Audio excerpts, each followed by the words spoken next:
Triad parents are scrambling to schedule appointments to get their children vaccinated after the CDC signed off on using Pfizer's vaccine for kids ages 5 to 11.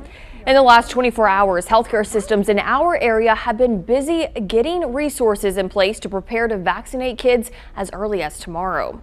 WFMY News 2's Ben Briscoe answers the top questions you may have as a parent interested in getting your child vaccinated. From now until 6 p.m., we're answering all of those questions that you send in, both by emails, tweets, Facebook comments, all of that. The biggest question we've seen so far is this right here. Is the vaccine safe for kids? Well, 14 of the nation's leading doctors make up the CDC Advisory Committee on Immunization Practices. Every single one of them signed off on the vaccine yesterday. By the way, that actually includes a professor of pediatrics and ophthalmology from right here at Wake Forest School of Medicine. In the end, they all agreed the major benefits outweigh the small risk of the vaccine. The advisory committee reviewed a lot of data yesterday. We looked at the risks of disease, the risks of death, of hospitalizations, of long COVID among children. And importantly, we looked at how well these vaccines work. 91% effective against infection. And then, of course, we reviewed the safety data. There were no severe events associated with the safety of this vaccine. And in fact, we see the side effects of this vaccine that are very similar to what we've seen in adults. And the most common of which is a sore arm, which goes away in about a day or two. So the overwhelming evidence for parents to really know and understand is that the benefit of this vaccine so much outweigh the risks of COVID itself. If you have more questions about the kids' vaccine, just text them to us. It's 336-379-5775. Coming up next, what do you do if your kid is scared of needles? Triad healthcare systems are putting plans in motion now. Find out where you can get your kid vaccinated by texting the word kids to this number, 336-379-5775. We'll send you a link to all the available appointment locations here in the Triad. 2 school districts in our area voted to make masks optional. Randolph and Davie County schools now operate under a mask optional policy. Randolph County's policy change goes in effect on the 15th. The district will also end contact tracing at that time. Davie County's went into effect immediately. Surry County schools voted to hand off the mask decision to individual schools. This is for middle and high schools only. The same policy will take effect in elementary schools in December. If a single school has more than 5% of its population in quarantine, masks will be required until the percentage falls below 5% for 2 weeks. The conversation continues around mask mandates as we continue to see our COVID trends improving. Guilford County Board of Commissioners voted last night to meet as a Board of Health to consider changing the county's mask mandate. That meeting is scheduled for the 15th. WFMY News 2's Jalen Gilkey spoke with businesses about how this could impact their operations. Jalen? Yes, Stacey. Today I spoke with 2 businesses in the heart of downtown Greensboro. Both say that the last year and a half plus have been a challenge in many different ways. However, hearing there's a chance of getting back to normal is something most are looking forward to. Stevens is the owner of More Music Company. When I asked him about the Guilford County Board of Health's upcoming review of masks, he told me there is no clear-cut answer. Probably two answers to that, from a personal nature and a business nature. From a personal nature, I'd love to be done with this, as we all would be. But it also gives us a sense of protection. From a business perspective, kind of makes me a little more nervous because we have people coming in the door all the time and don't know if they're vaccinated or not vaccinated, who they've been in contact, whatever. But hopefully as our numbers continue to go down, we'll need to learn how to live with this. Daniel Leonard and his team at the bodega are hopeful that county commissioners will lift the mandate so he can enjoy seeing his customers' faces again. As a business owner in Greensboro, we want everyone to be safe first and foremost. You know, if you feel comfortable wearing the mask, wear the mask. If you're vaccinated, you know, we don't mind if you don't wear a mask.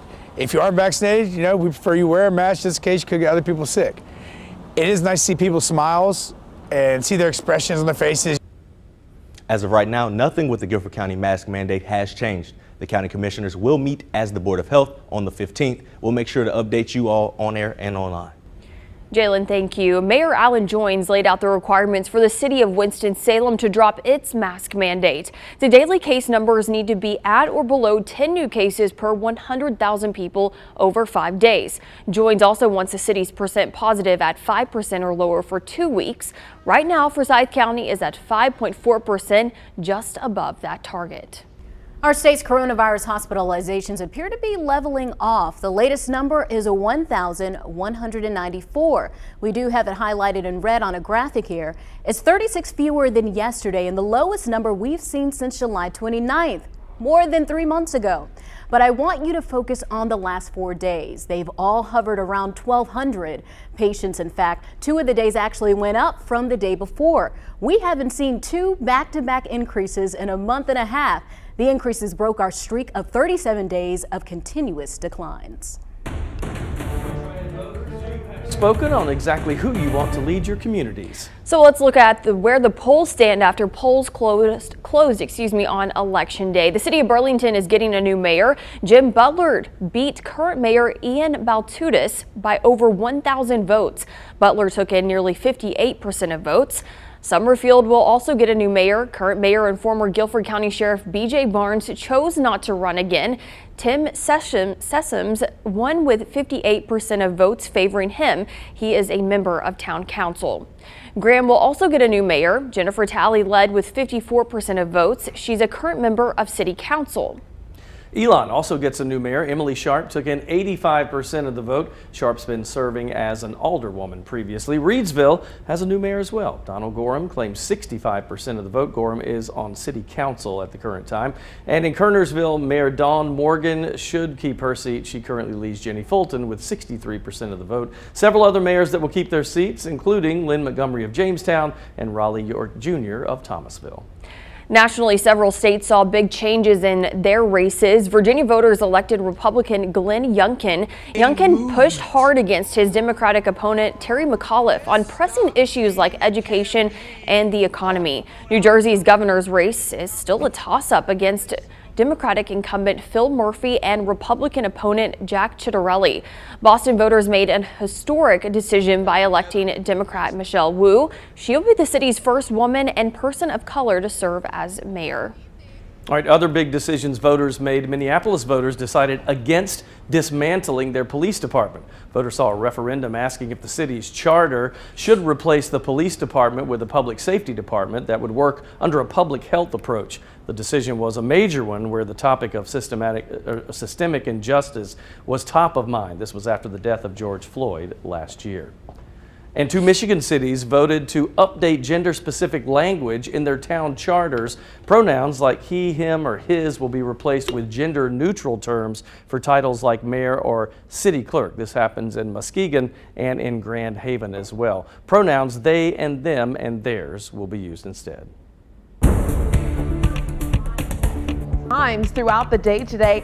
It is cold outside, it's chilly, it's breezy, all those terms we're going to be continuously using over the next several days because it feels more like winter than fall. If you look towards the north and west of us, Chicago at 43, 42 at Falls, when we look to those locations in the 40s, those numbers are going to start making their way here closer to home. A freeze watch has been issued across the triad. That's that blue color that you're seeing. And that's simply because the air as we go into tonight is going to fall around that freezing point. You know it, 32 degrees. We're going to be lingering around those numbers. Here's a look at a futurecast kind of showing you what you can expect over the next several hours. You can see shower activity is a possibility, but I want you to make note that what you're really seeing here is a thick cloud cover could produce a light drizzle, spit out some rainfall, even spit out some wet snowflakes or sleet. That's what we're talking about as we go into tonight and transition into your early Thursday morning.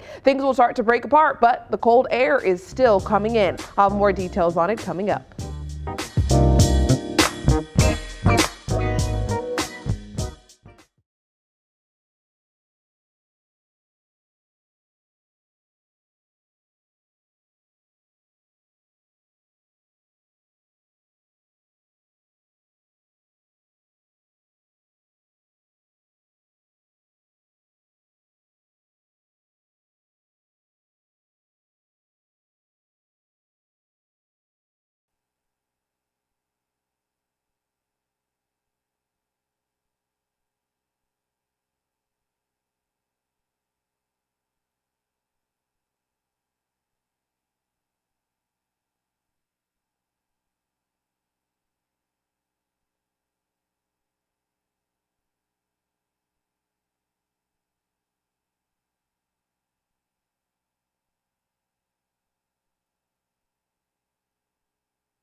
Do you hear me?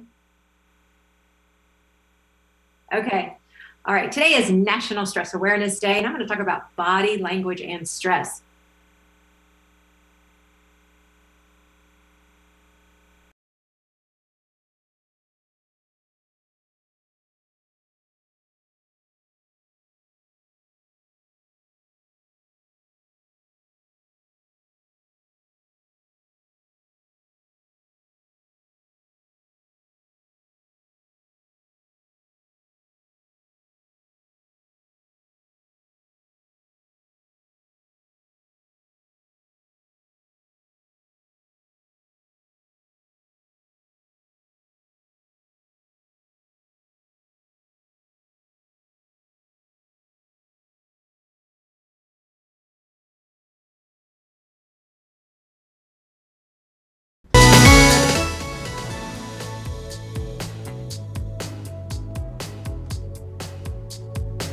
Welcome back. So it looks now that Guilford County students will be learning remotely the 2 days leading up to the Thanksgiving break. Guilford County School System says students need to log into their courses from home to complete missing work on November 22nd and 23rd. There will be no live instruction on those days, and this means that students will be home the entire Thanksgiving week because Wednesday through Friday of that week are already days off for the holiday. GCS leaders made the decision after hearing about high levels of stress among students, staff, and families. Superintendent Dr. Sharon Contreras said students and staff need more flexible time to catch up on schoolwork and grading, and the district is responding to that need. Stress and mental health is a conversation many school districts are having lately. Blanca Cobb, who has a master's in psychology, joins us now to talk about how our body language can signal to us that we're experiencing stress and what we can do to handle it in a conversation or stressful situation. Blanca, thank you for joining us. So first, how does your body retain stress? What happens when you're feeling stressed or anxious, your body, your muscles will tense up. And it does this automatically as a way to protect itself from a perceived threat. And it can show up in a lot of different ways. One way is that the shoulders can pinch up. Another way is your hands can tighten into fist or your fingers can really curl. Another one can be that your lips draw into a straight line, or sometimes people will start glaring. Their eyes will just narrow. So there are a lot of different ways that muscles tighten up. Yeah, I notice sometimes when I get really tense and stressed, my shoulders come up and I have to tell myself to relax. But how can you manage stress when you're in a conversation or maybe a stressful situation? That's a great question. So when you're feeling tension in that moment, what you should do is move, because you're frozen in a certain position. So if you shift your weight, if you go front to back or side to side, you're actually loosening that muscle tension just a little bit. And earlier when you were talking about shoulders, it's a perfect example, because a lot of times people will feel that stress in their shoulders come up like this. So in this type of situation, you're going to have to physically force those shoulders down and back. And on that exertion is when you want to exhale. So breathing is really important. And then you can just roll them back. And sometimes people will be like, well, isn't that obvious? No, it isn't obvious. You want to know why? So many people move around when they're talking. So no one's going to know that you're necessarily stressed. They're just going to see that you're moving a bit. And that's natural. Are there any specific body language moves that combat your stress state so others may not notice? Oh, yes. So what happens with your body a lot of times is that your body language implodes. It just shrinks. You get smaller. In those moments, what you want to do, again, you want to break that tension, and you want to stretch out, take up space. Confident people take up space. And you can do this very nonchalantly. For example, you can reach out and grab a bottle of water, or reach out and grab a pen, reach out to grab something, right? Or you can stretch your legs out in front of you if you're sitting down, or stand up. Again, it's just using some action to change the tension of the muscles. Or you can even put your arm on the back of the chair beside you. So you can just be creative. And again, people are just going to see that you're moving. They're not necessarily going to know that you're trying to hide any type of stress that you're feeling in the moment. All right, Blanca, thank you so much for that advice. Now, if you missed these signs and ways to deal with stress, we do have all of this information on our website. Take up space. I like that. Well, I went to Facebook to ask what helps you relieve stress, and a lot of you responded. Gary Lynn Spooner says praying, playing with our dogs, and music. Crystal Meeks wrote early morning walk. Eric Reed, a good cigar and a glass of wine. Priscilla Thompson says, I retired, loving every day. And Stacy Spivey said, Jesus and wine. A lot of people were agreeing with Stacy on that. I mean, Me yeah, included. I will, when I'm really stressed out, I go home and I say some prayers. And while I'm praying, pour in a glass of wine at the same time. Jesus drank wine, right? Yeah, he did. right. He turned water into wine. It's funny because when you said that, it made me think my wife has a dish towel that she'll bring in every now and again. It's a quote from this older lady that was on the Ellen show for a long time. She sporadically would be in there, a country lady. She was so cute. And it says, I love Jesus, but I drink a little bit. And my wife has that on our oven. Yeah, it's so I kind of like funny. that. Yeah. But it's true. So what do you do to help, relieve some of that stress? My wife says that I cannot relax. And Oh. I think there is something to that because I always have to be going and doing. It's the ADHD brain that can't shut down. But for me, music is the one thing that would calm me down. If I listen to some big band or jazz or Sinatra and that kind of stuff and can get out there by myself on my back patio or something, that's the time. There was a lot of comments, people saying music for just me. like meditation, relaxing. I would have to say, for me, working out, I talk about Orange Theory I wish that was all the time. Orange They need to Theory. give me, I'll put in a plug for them. But no, Orange Theory has just been so great for me over the last 8 months to just get out the house and just have an hour where I don't have to think about anything. I wish that was me. I really wish Me that was too. We're coming right back.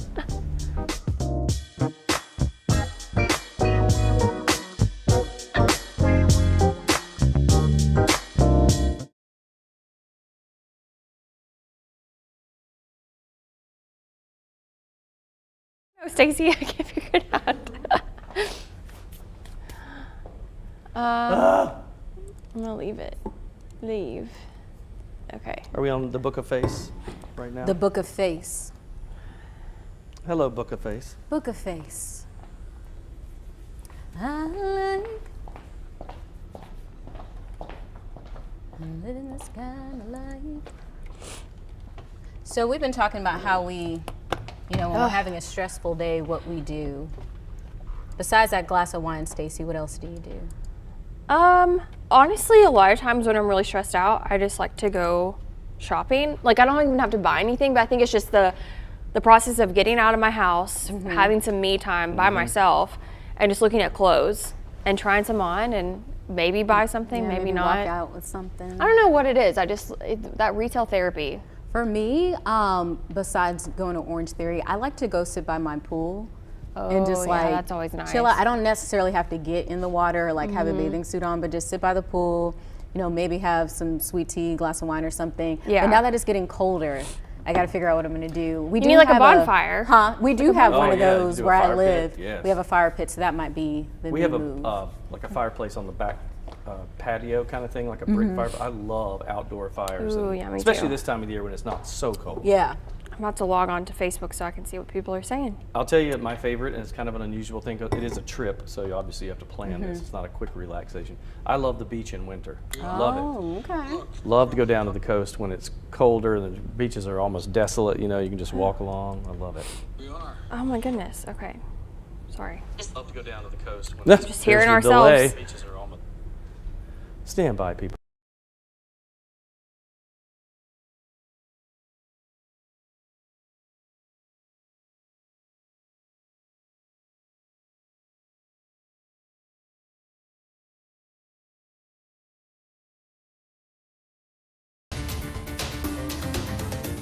Well, some of you remember him from the hit TV show Glee. Others may know him from Broadway, but either way, Matthew Morrison is an incredible entertainer, and he's coming to the Tanger Center this weekend on Saturday to perform with our own Greensboro Symphony. I caught up with him today to talk about his early years in his career, as well as the show he has planned for us on Saturday. Take a look.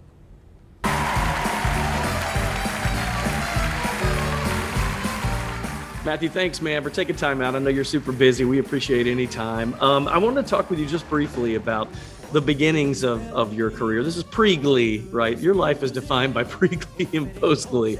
Tell me a little bit about the beginnings and how you got started doing this.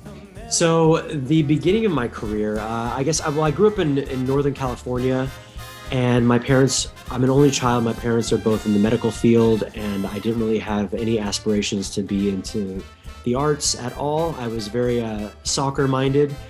I went for a summer in Arizona. I had a lot of family out there, and they didn't really want to deal with me and my cousin for the summer, so they threw us into this children's theater. And we did this amazing show called The Herdsmen Go to Camp. It was just some fun little made-up show, and I found my calling. Maria, I just kissed a girl named Maria. You know, it was just one of those moments where I was just like, this is what I want to do for the rest of my life. And I think a part of it was just, as an only child, I had this incredible imagination, but I had no outlet for it. I went to NYU in New York City, and they had a strict no audition policy. And I said, you know what, I think I'm ready for this. And I just put myself out there, and my third audition, I got my first Broadway show. Yeah, that was kind of the beginning of it all. And I've done 7 Broadway shows since then. And then the audition for Glee came around.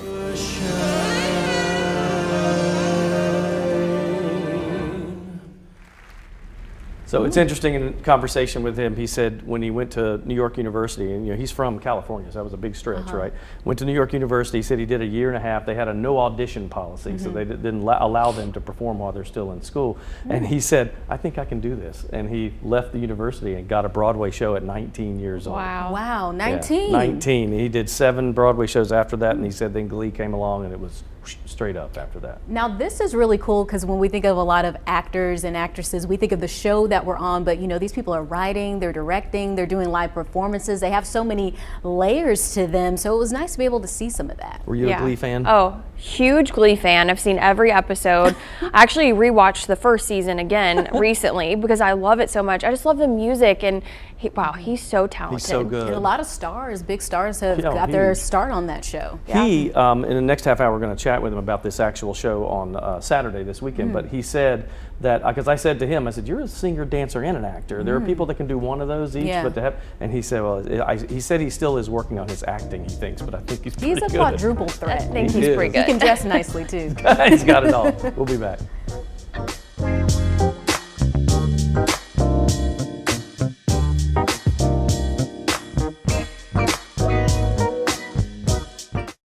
Chat though. Hey.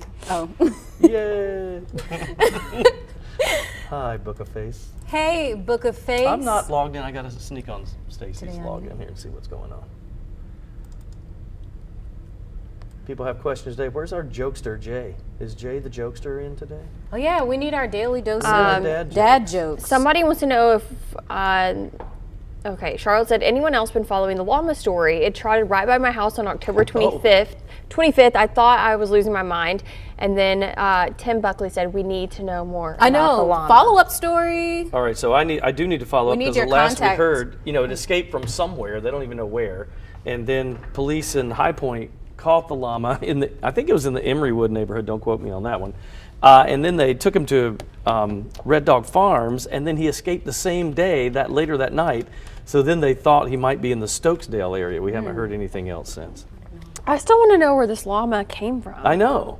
They think it might have been just somebody that had it that lived out in the county, and they may not want to. I don't know can you have llamas? I don't know if that's legal. Yeah, I think or not. so. It's a publicity stunt. Yeah, publicity. they put a little sign on him so wherever he goes. I'm pretty sure you can. I don't know because I'm wondering. Like if you have like a farm, right? But I'm wondering if that's why when no one's coming forward because they don't want somebody to know that they have it. it. Yeah, I don't know. I don't know. Well, That's their therapy llama.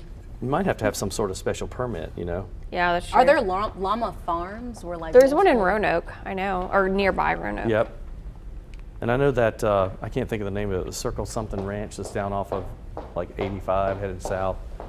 They have them, but they're a special permit kind of place. Have you ever seen one in person? Oh yeah. I have a couple times at like petting zoos. And Yeah, they're like that. usually pretty calm. They're not the ones that spit. That's a camel. Yeah. The police officer that caught him said that we had to kind of hold him and sit on him, not to hurt him, but just to keep him down. Yeah, they had a picture of them doing. Yes, they said like that he did not want to get in that truck. Poor llama. Well, he's running free now.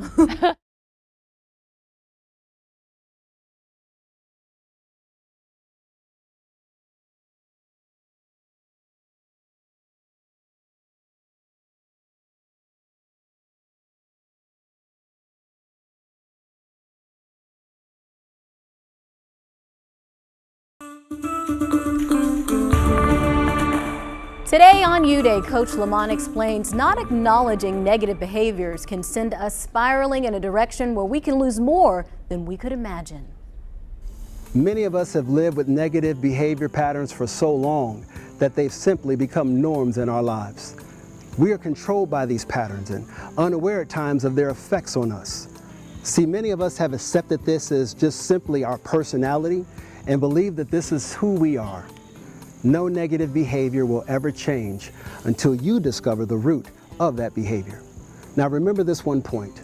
Whatever remains unchanged will change every potential outlook in your life. Now it's time to become introspective. If you have noticed that at certain points you find yourself limited or unable to get beyond a certain point, it could merely be an indication that that behavior is controlling you. You are not controlling it. You will never defeat your demons until you acknowledge their existence. Change the behavior and you win. This is Coach Lamont. Make today your best U Day. I'll see you tomorrow. Oh my gosh, he's...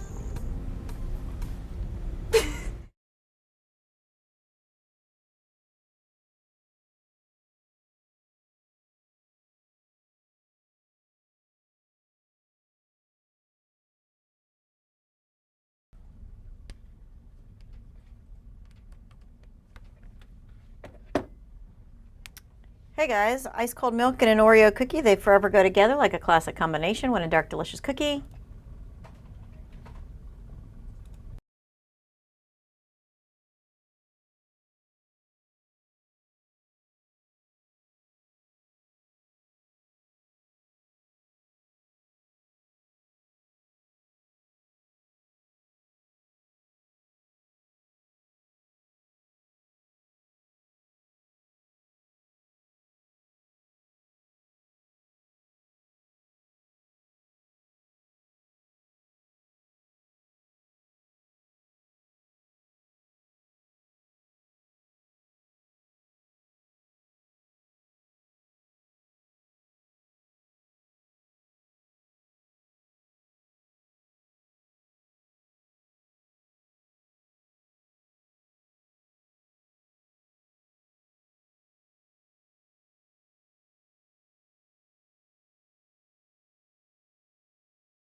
Welcome back to your 4 to 5. We got some big news today. Healthcare providers are working quickly to distribute Pfizer's vaccine for children ages 5 to 11. This is after the CDC approved it yesterday. Thousands of pediatric doses are headed to the Greensboro area, and some shipments made it here hours before the CDC's decision yesterday.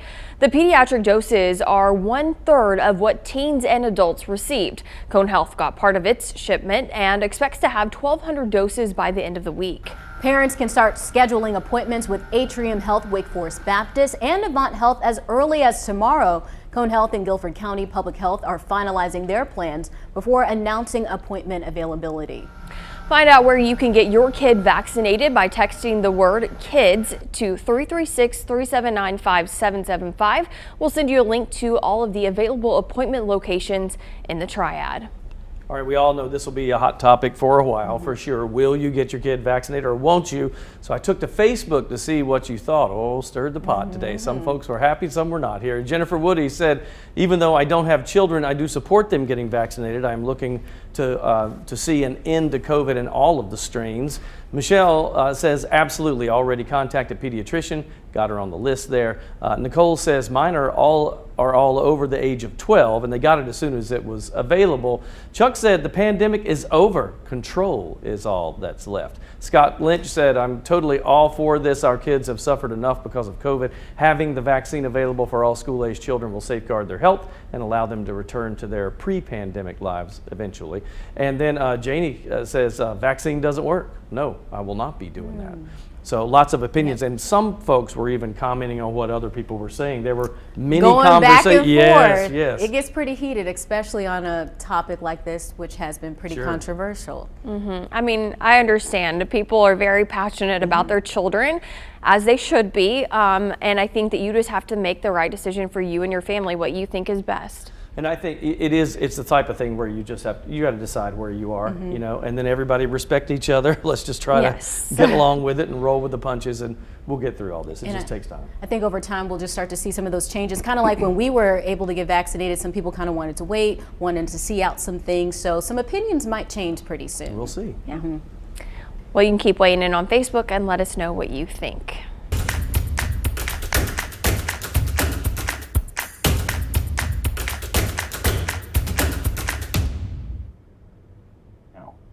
And they're not getting help right now.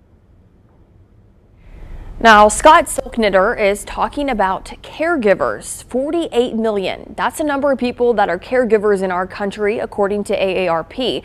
And the majority of those people are not just taking care of a loved one, but they're also working a full or part-time job as well. It can really put a financial burden on people as well as an emotional toll. Silknitter says caregivers need help. There was hope with the president's spending bill, but with paid family leave possibly being nixed, these people need other options. He suggests to employers offering long-term care in their benefits, which can be voluntary, or offering education classes for people on Medicare. When a crisis happens, it's usually a short-term thing. If more companies offered that, so an employee knew that they could leave for a little bit and come back, that if it was unpaid or paid, either way, that would be a significant benefit to that person. Silknitter says we might not be able to control what our employers or even the government chooses to do, but if you're a caregiver, you can choose to help yourself by taking time for yourself. With it being National Caregivers Month, it's also time to acknowledge those people and everything they do as caregivers. I was shocked to find out that 15% of our population is a caregiver in some fashion or some sort of way.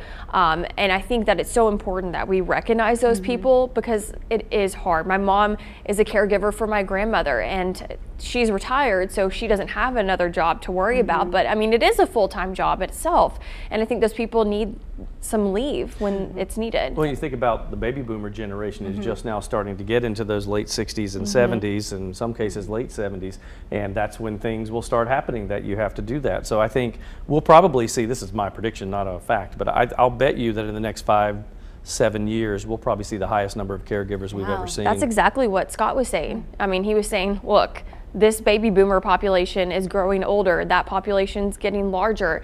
People, they're going to have someone to take care of them. Is it going to be you? Is it going to be your brother, your sister? And don't forget, they're the largest generation in numbers of all of us. And it's a lot of responsibility. If you think about the money that goes into that, say if you want to send your loved one to one of those facilities, it can cost as much as like $3,500, $5,000 more than mortgages. So if people do decide, like during the pandemic when things shut down, to bring their loved ones home and they're working another job, it's just a snowball effect, and it's very stressful. I think my mother, when she was in a nursing facility, it was between $4,000 and $6,000 a month. Yeah, he said that on average, a caregiver spends, I think it was like $7,500 extra a year on caregiving cost.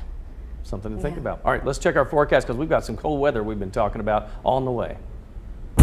That is certainly correct. Cold temperatures are in the forecast. We started out today in some very low numbers, very chilly numbers at that. And tomorrow and the next day thereafter could be some cold nights once again for the Triad. 33 in Reedsville, just dancing around that freezing point. Very cold, high pressure makes its way in over the next couple of days. But tomorrow is the day, earlier in the day, where we could see some flurries, some locations, even some sleet and some wet drizzles. Overall, it's going to be a cold forecast. I have yet to show the 7-day, but I really want to take my time showing you guys this forecast.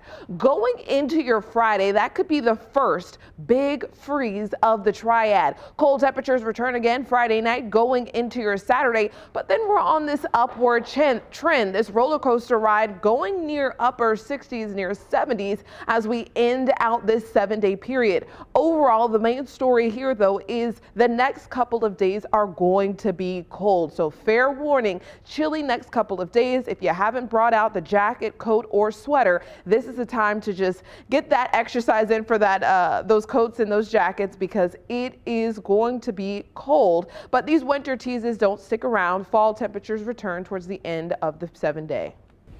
Yeah, you just heard Monique talk about possible sleet heading our way. It is that time of year, I guess, that we can expect these cooler temperatures. I mean, not cool, colder temperatures, because that is going to be cold. So you're probably going to want to pull out the coats, turn on your heat if you haven't already. I asked you on my Facebook page if you've cranked up the thermostat yet. And as I read off some of these comments, go ahead and let us know in the Facebook chat what you've done. James has a strong opinion about this one. He says, absolutely not. It's 45 degrees and there is a blanket everywhere in my house. Wrap up if you're cold. Angel just turned it on this morning. She says, we keep it at 69 year round. Jeff writes, definitely, and I've got my bonfire going outside. Ooh, that sounds nice. David says he did yesterday. Pamela, nope, not yet. And Mary shares, yes, I don't like when it gets colder. I've had my heat on for quite some time now. I'm a cold-natured person, so.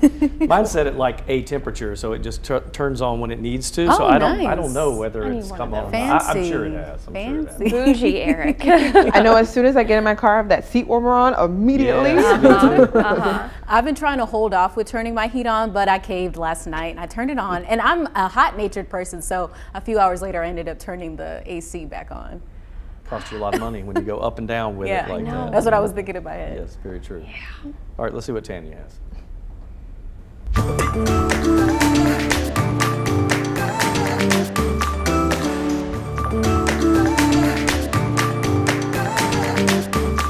We're going to take a quick poll right now. How many of you have bought something on the internet? Right, you better be raising your hand at home too, because I know that that's happening. Now, how many have you bought something on the internet when you couldn't find the name brand, so you bought something that looked just enough like it? I think I've done I'm guilty. that. Yeah. I have done that as well. Knockoffs aren't always bad. Let me grab this one, okay? And bring it over so you can see. Ooh, voila. Little Louis Vuitton purse, You've except seen it that all. it's a knockoff, okay? It looks really close enough without the big bag price tag, right? But this is not a big deal. Do you think that it's a knockoff that you get? If you're something? gifting that to someone, it might be. That is a big deal. It would be a big deal to me. If you're buying it for yourself, you know what you're getting, right? This is not a dangerous thing. This purse is not dangerous, but some knockoffs or counterfeit products are dangerous. Let me show you. This is Crazy Aaron's magnetic putty for kids. When the product became popular, listings for putty that look similar popped up by overseas manufacturers. These bad actors often sell unsafe goods which do not meet the stringent federal safety standards required. Here's the example. The Aaron putty contains magnets that cannot fit inside this tube, which measures for choking hazards. But the counterfeit putty, their magnets easily go into the tube. Congress is now considering legislation called the Inform Act, designed to combat the sale of counterfeit goods online. Amazon, Etsy, and eBay are all endorsing the House version of the bill. If somebody's going to sell large volume of goods online on a marketplace, they should tell the marketplace who they are. Doesn't that sound pretty basic? The sellers should be verified. This legislation passes, it could mean that we would have to give up our cheap knockoffs of things like this purse for things that could be harmful. You know, I notice sometimes even on Amazon when I buy something, if you read the description and there's incorrect grammar, you know, or that type of thing, or words that don't make sense put together, then I always say, okay, I'm not buying that. That's always a good clue to look out for. It is. Because it's not that it's a scam, it's just that it may have not gone through all of our protocols here in the U.S. They estimate that about 3% of the global merchandise sold from overseas have this kind of knockoff kind of thing. So again, it could be dangerous. Yeah, I know I bought a Panthers jersey one time online, and I was like, something's not right. And when I got it, the color, it looked real, except for the blue color was not the Panthers color. It was, yes, it was more like a Jacksonville Jaguars kind of color. You'll see a lot of name brand things, and like maybe the T is like upside down or something is a little different on the logo. Yeah, well, it could make online shopping look very different next Christmas. That's if for this sure. legislation passes, we'll just let you know. We're coming back.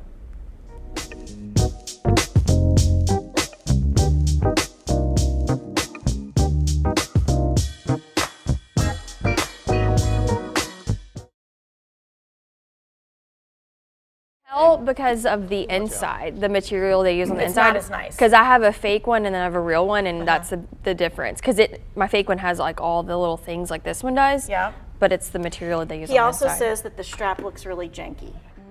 He's like, this is not how the Louis Vuitton strap should look. Well, you know, so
So earlier in the show, we showed you some excerpts where I spoke with Matthew Morrison about his early career, but the question is, what will we see this Saturday when he sings with our own Greensboro Symphony? Here's more of my conversation with him from earlier in the day.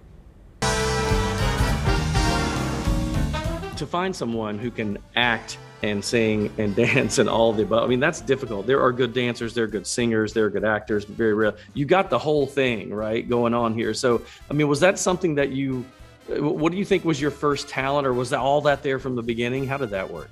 I think you're either a Gene Kelly, if you're a male going into this business, you're a Gene Kelly guy or a Fred Astaire guy. And Fred was just kind of tops and tails and just a little too aristocratic for me. And I was more like the proletariat kind of working class guy. And Gene Kelly just kind of really I don't know, he just resonated with me. Tell us what we can expect this weekend, because a lot of folks are excited to see you. I know 2 people in our newsroom about had a fit when they found out I was interviewing you. I'm sure they'll be out front begging for tickets. This will be my first orchestra show back, and I love it. There's nothing like standing in front of an orchestra. You feel like you're like the general of an army almost. It's a beautiful experience. You have to be so in sync, and just to hear the sounds coming from behind me and out into the audience. But it's going to be a full song and dance show, singing a lot of songs from different shows I've been lucky enough to be a part of, songs from like great Broadway shows. I'll probably throw in a few Glee songs as well, and a lot of singing, a lot of dancing, a lot of storytelling. Carry nothing that might be alone. Come on, ease on down the road.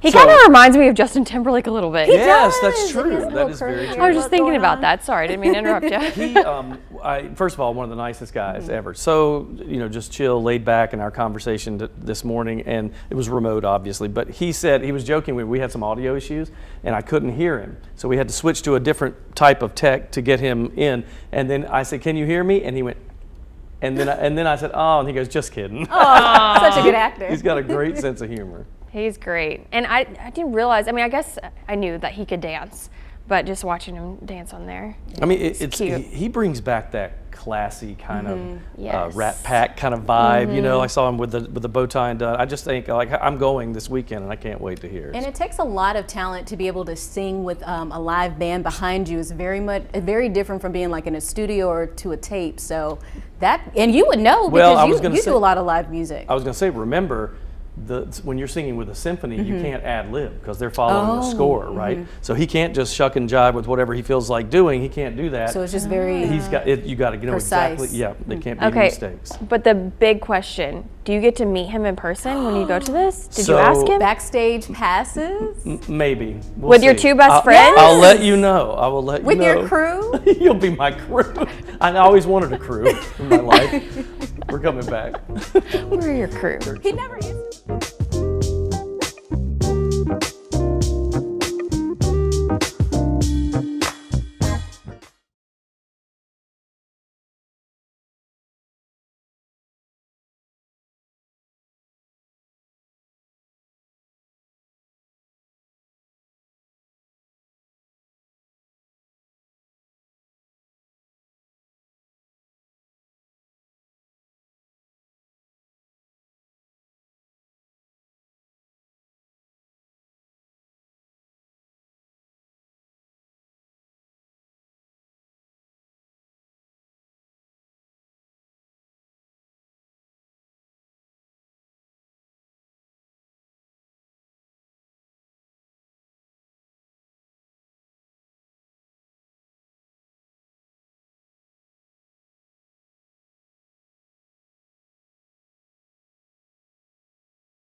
From elephants banging her window to monkeys breaking into her tent, this female scientist has tons of stories doing research work to save wildlife.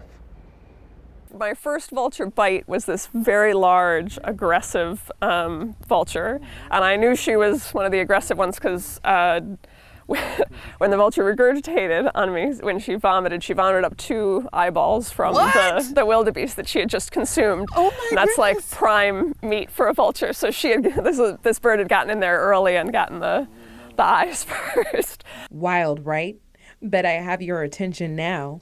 That's the story of Dr. Corinne Kendall's first vulture bite on her international research visit to Tanzania, a place she visits frequently throughout the year. I was in Zambia a couple of weeks ago, and it's just amazing to hear all those noises at night. We sleep in tents, and so you're just kind of listening to hippos and lions and hyenas and everything vocalizing all throughout the night. Kendall is the curator of conservation research at the North Carolina Zoo in Asheboro. But since she oversees the zoo's international conservation projects, some nights she calls a tent in Africa home. A lot of what we're trying to do is to help people and animals live in harmony, figure out ways to coexist. Kendall is an expert on the African vulture. So this is one of the transmitters that we actually put onto the vultures. So part of what I do when I'm in the field is tag vultures. So this goes on like a little backpack right in between their wings, and it has solar panels on it. And it's really amazing. We get information about where the vultures are and what they're doing. Although most of Kendall's research work is done hundreds of miles away, her passion started a little bit closer to North Carolina. I went to camps at the Bronx Zoo growing up, and when I worked there later on, I remembered one of the educators who had worked with me probably almost 20 years prior when I had been a little kid. And it was so amazing to get to teach alongside him and learn from him as an educator after having learned from him as a small child in one of the camps as well. A full circle moment for Kendall. She also thanks her father for letting her be a curious child. He's the kind of person that would like stop and we'd look at scat when we were on a hike and try to figure out, you know, what did this animal eat, and thinking about things and looking for footprints. And so I've just always kind of had that inclination towards the outdoors and towards wildlife. When I asked Kendall what encouraging words she had for young animal lovers, she said, I would just encourage people to get some experience, because I think it's hard to know which piece of it you like the best. I think often the passion is sort of around animals themselves, but you have to think about how the career is going to relate to that. So when we were sitting there talking, I said, you know, what is it like being amongst the elephants at night and the hyenas? She's like, oh, they're just, at night you get to sleep, and the hyenas, you hear them, and you hear the vultures chirping, and you can hear the elephants. I'm like, and you're sleeping in a tent while all of this is around you? No. Yeah. She was very calm, even holding the bird that she had at the very beginning, and it was massive. We're sitting next to each other, and she's like, this is a vulture bite I just got 2 weeks ago.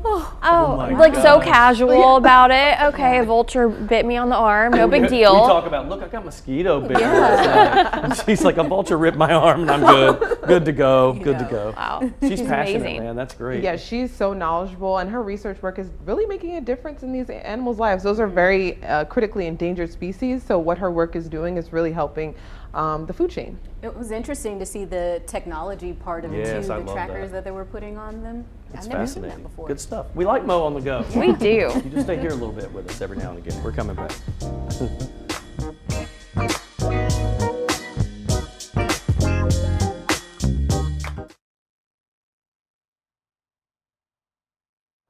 Your mom did? Yeah. Did she? Look at her.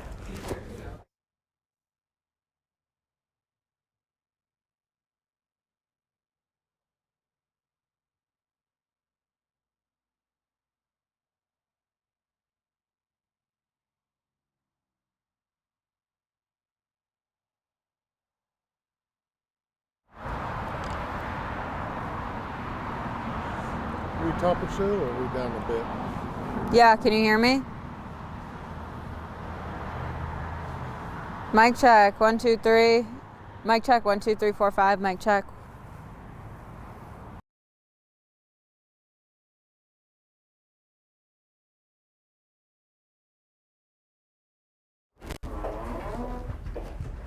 Oh my gosh. job, dude.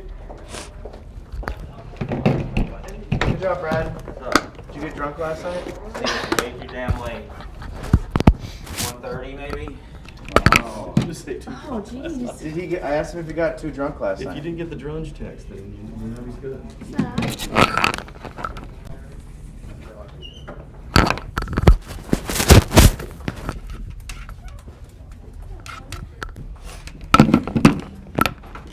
1, 2, 3, 4. Mic check. Hello. Hello. Mic check. 1, 2, 3, 4, 5. Thank you. Thank you. Thank you. Hey there, Oklahoma, Oregon, Pennsylvania, Rhode Island, South Carolina, South Dakota, Tennessee. Hey, we're getting ready to do the 5 o'clock. I'm going to pull up that touch. Can't believe y'all got escorted to work today. It's impressive. I said, I can't believe that they got you to work today. I'm right outside your door.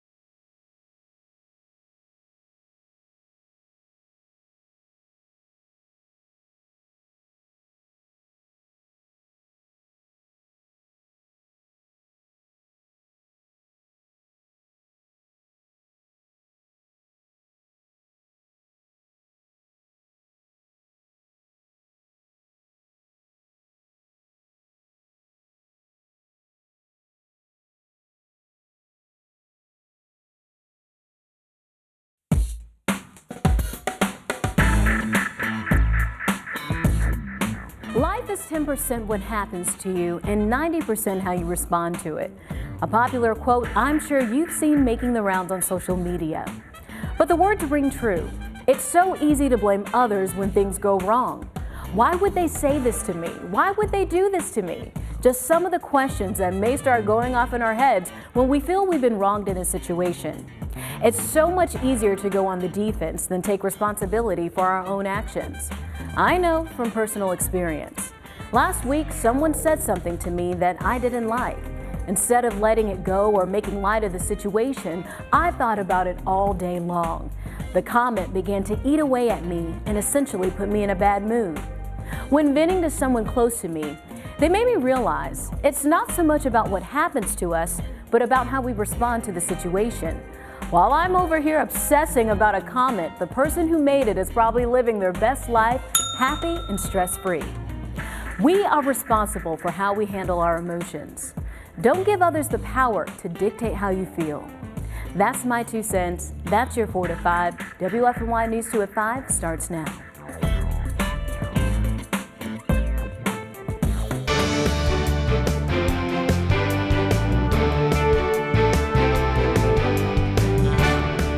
Getting children vaccinated against coronavirus. No surprise, Facebook is divided on the issue. One parent says absolutely, already contacted the pediatrician and got her on the list. Another says, what part of no do you not understand? The local health leaders have already started scheduling appointments as more kids' doses are arriving every day. WFNY News 2's